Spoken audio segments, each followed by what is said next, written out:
If you're being forced to get over your ex after the breakup because they dumped you, doesn't it make sense that your ex will also be forced to get over you as you leave them alone? For the answer, watch this video. What you have to understand is that it's two different scenarios. You're being thrust into dealing with the breakup because you don't have a choice, and you actually resist it really, really hard, right? You're resisting the breakup by writing them a letter, talking to their family, whatever. You're appealing to them to change their mind, etc. And you ultimately don't have a choice but to recognize the fact that all your efforts don't work. And so you're forced to move on day by day by day. And it's slow goings, right? It's like little increments at a time. Now, I want you to think about things from the perspective of your ex.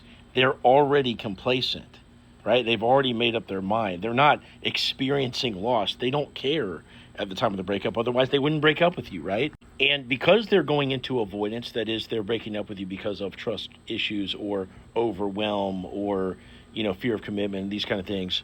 They're prematurely breaking up with you, pushing their feelings aside because of the wounding that's sensitive to these things I just mentioned. And so what they do is start off really strong, but because they're suppressing their emotions, they get weaker and weaker and weaker day by day, just like you get stronger and stronger and stronger. You're starting off from two different opposite positions. They're starting off strong, you're starting off weak. But it all matters as to what's going on inside of the other person.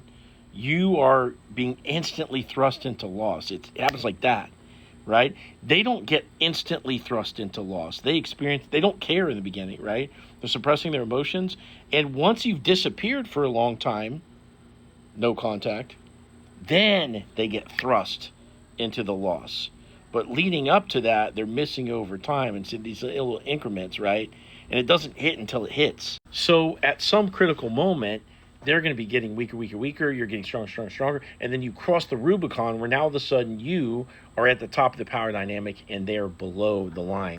That's what we're trying to accomplish in no contact. So all of this works in an opposite way that you would imagine. A lot of people are worried about out of sight, out of mind, or will they forget me? Or are they going to go choose somebody else?